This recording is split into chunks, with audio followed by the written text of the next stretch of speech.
The boys in homeroom were talking about it. They were like the Hardy Boys, but there were 3 of them. They were always talking about some adventure they just had. They had even invited me a few times, but I was always too chicken. One time, they jumped the fence at the quarry. Another time, they went to the old abandoned mall near the sealed-off freeway that no one used anymore. This time, they were talking about a cave.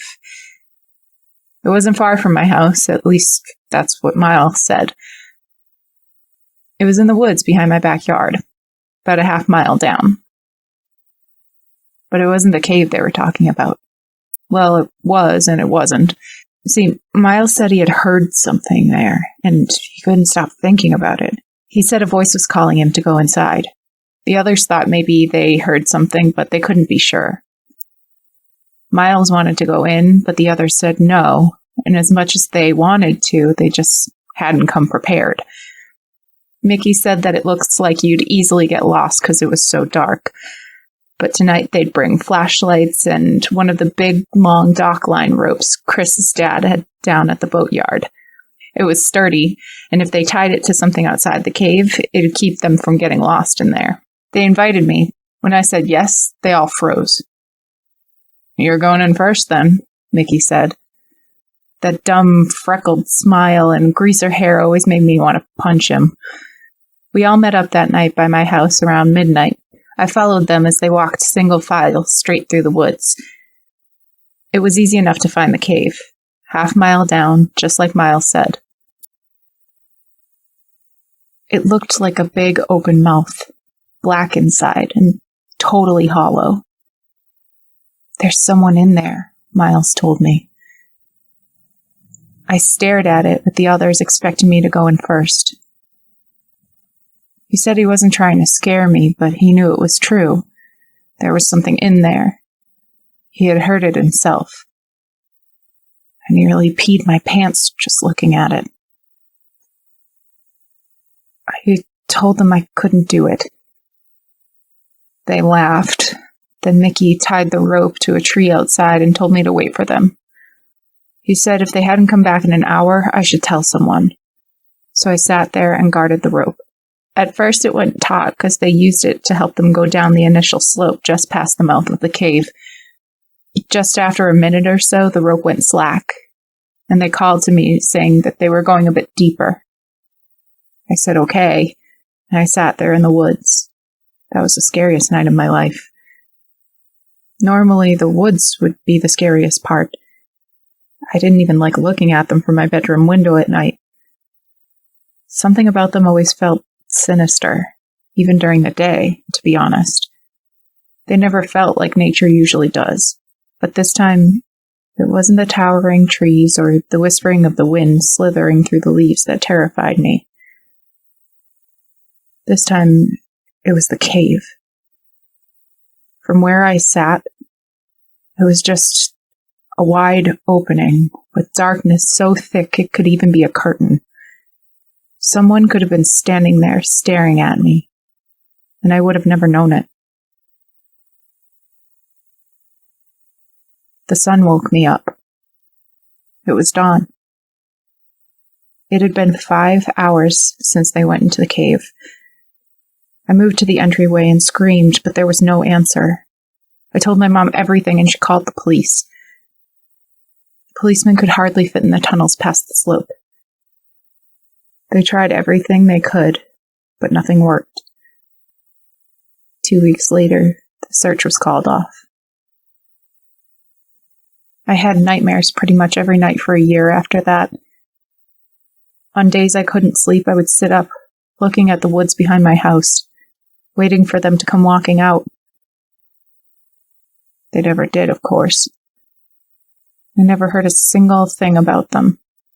Some people even tried going into the caves to look for anything they could find, but they all said it was just too tight to get anywhere after the slope near the opening.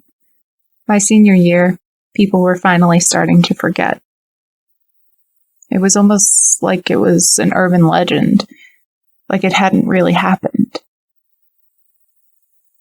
I was okay with that. I wanted to forget.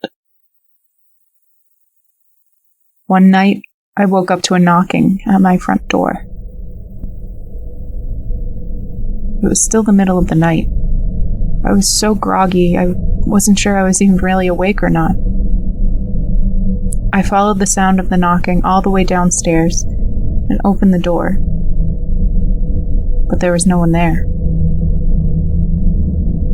Then I heard the knocking again and realized it had been coming from behind me, from the basement door. Now I was sure I was awake. And I was scared. Every few seconds, it would come again. Knock, knock, knock. I was scared to open it, but I was frozen there, too afraid to run. So I opened the door. Miles was walking down the stairs already. The light in the basement was off, so he was just barely visible. He turned back and looked at me. "You have to come to the cave," he said. "We're still down there."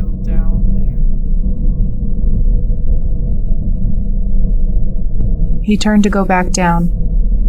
Just before he did, his eyes glistened yellow in the half-light. He walked into the dark and vanished. I tried to convince myself that it had been a dream, but something inside wouldn't let me believe it. After that, I couldn't stop thinking about it. What if it was true? What if they were still down there? Every time I closed my eyes, I saw the mouth of the cave, just like that night. I felt like all it wanted was for me to go inside. I kept thinking about the tunnels. What if there was one right beneath me as I saw in class? What if all three boys were only a few feet away from me, right beneath the surface? It would have been the easiest thing, just staying put, keeping to the surface. The risk was all below. Just knowing it was there, knowing I would never have an answer to what happened to those guys unless I went in. I found myself going in there one day, when it was still light out, with nothing but a flashlight in hand. I figured I'd just cross the threshold, look around for a second, and come back up. Maybe the pulling, the incessant thinking about it would finally stop if I just went inside, just for a second. When I got there, it wasn't so scary, so I walked inside. The cave was wide, wider than I would have thought. It sloped down so that just after you had gone in, you were already too deep to see the opening behind you unless you looked up, which I did. The cave stretched on beneath me. It was steep, but not so much that it caused much concern. I figured if I was really desperate, I could climb back up pretty easily. So I slid down, following the beam of my light, down and down the wide open cave. Finally, I came to the edge of the slope. There was a drop, only about 7 feet down. I aimed my light. It seemed like a flat platform and a way to keep going straight. I could only see a foot or two into the corridor. The walls were full of rocks that stuck out. I could climb up if I wanted, so I sat on the ledge and pushed myself off, landing on the platform. "Hello?" I called at the edge of the corridor. My voice carried, bouncing off the walls and fading into the dark. The feeling that had brought me here didn't dissipate as I moved deeper into the cave. It was just the opposite. The feeling got more and more intense, like I was always right on the edge of finding out the mysteries of the cave. So I went into the corridor. It wasn't super wide, but not too narrow either. I had to turn to walk sideways and fit comfortably, but that was okay. Behind me, the light from outside was starting to fade. In front, there was only the yellow beam of my flashlight bounding against the rock, which got sharper and sharper as I walked on. By the time I reached the end of the corridor, they were sharp as knives. There was another slight slope down. Beyond that, I wasn't sure. My light couldn't reach. I slid down, but the slope was so smooth I almost slipped and fell. At the bottom, I turned my light back and saw the slope was just as big as the first one.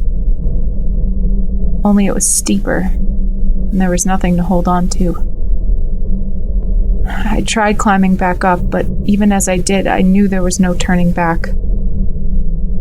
And as much as I wanted to leave, I still felt like it wasn't done. Just a little further, I thought. I was almost there. The tunnel ahead wasn't wide like the first. In fact, it was exactly as wide as I was. I pushed in, both my arms grazing the sides. Each step was tighter than the last, and worse yet, it was always going down. I realized that ever since I had entered the cave, I had been steadily moving deeper underground, always going down. I must have gone at least a quarter of a mile below the surface by now. There was no turning back. I just had to hope I would find something that the other boys didn't.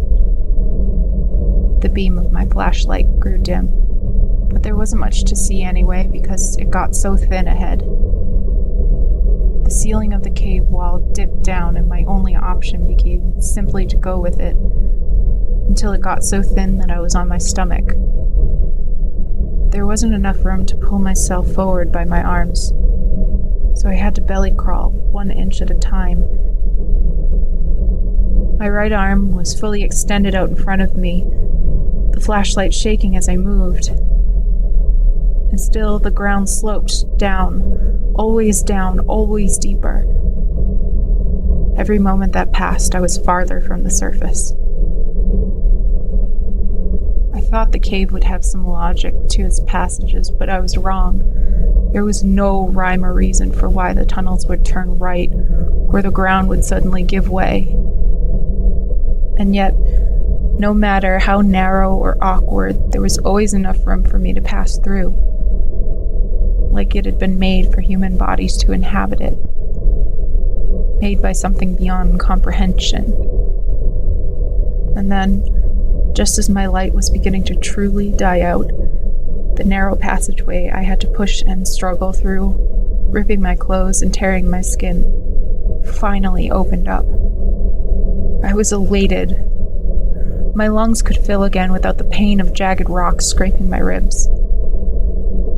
But the feeling didn't last. There was nothing ahead. No passage. But there was something below.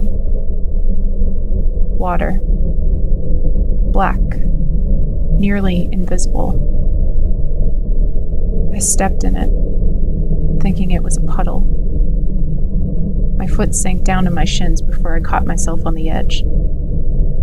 First, I tried to go back the way I came, but the protruding rocks cut into my stomach. They all faced toward me so that when I was moving toward them, they only scraped my skin, but now, if I moved the other way, they would rip into me. There was no going back. I could stand here in the little pocket and die, or I could drop into that black hole in the ground and risk not only being stuck, but drowning at the same time. The water bubbled, and I wondered if there was something beneath the surface. Something that had called me here. Called Miles here all that time ago. But then another thought struck me. This one so horrible I wished I could have taken it back as soon as I had it. The mouth of the cave. The long, twisting tunnels. The warmth of it against my skin. It all felt so alive.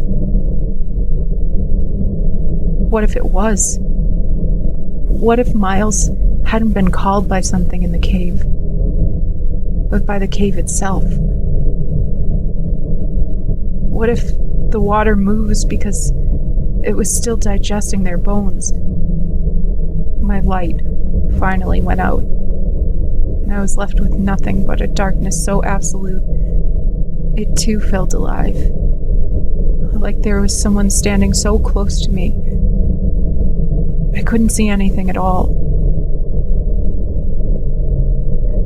Yellow eyes stared up from the black pool beneath me.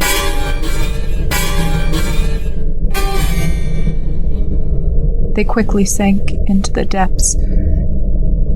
I stood there, frozen and trembling, my mind reeling. Had I really seen them? I don't know how long I stood there. Maybe an hour, maybe 5. My joints were locking up, and the silence around me began to sound like voices. I would move, and my feet would scrape the ground, and I would realize just how quiet it had really been. The dread of my situation began to set in, and I made my decision. I would dive into the black pool. There was no other way. I closed my eyes, which had already filled with tears, and I took a deep breath. I jumped inside. As soon as I did, I knew there was no coming back up the same way. The tunnel was about 5 feet deep. Below, the space opened up into a vast black ocean. I hoped to reach the bottom so I could trudge along the floor to find the wall, but I only kept sinking. Beneath me, there was only emptiness. There was no floor. I could see nothing, of course, but to me it felt infinite, like I was slowly falling down an endless void. The air in my lungs pushed against my ribs, desperate to be let out. Then something swam past me. I couldn't tell what it was. A giant, ancient creature, a skeletal boy who now lived in the labyrinth. Or maybe it wasn't something separate and apart from the cave. Maybe it was a part of it, like a tendril or a pulsing vein. My lungs burned. I opened my mouth. The water rushed in. It flooded every part of me. I woke up choking. All at once, it felt so ridiculous. Of course it had been a dream. It had to be. Once I caught my breath again, I lay down, trying to calm myself. I watched the ceiling, and as I drifted off again, I could have sworn the pattern on the drywall began to swirl. It's been some time since the dream, though how long I can't really be sure. I've moved on from all of that. Even the town is only a memory to me now. I work in the city. I have lunch in the courtyard of one of those new big glass buildings. Every night when I go to sleep, I stare at my ceiling, and just before I fall asleep, sometimes it feels like the world isn't right. It's hard to explain what I mean, but sometimes as I'm going about my day, eating my lunch, sitting on the bus, watching the people on the other side of the window go about theirs, something feels off. The people around me are always pleasant and fine, but there's something not right about them. And sometimes when I'm alone, I wonder if I'm still there. Still in that cave. Just sinking into nothingness. I wonder if all this time I've been there. I've been sinking.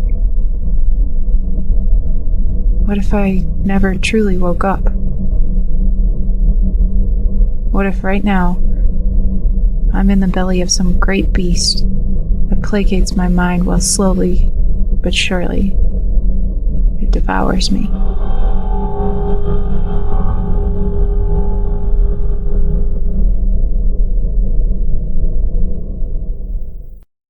Thanks for watching The Assassin Rapper, and if you enjoy the content, then make sure to subscribe and hit the bell to be notified of new content.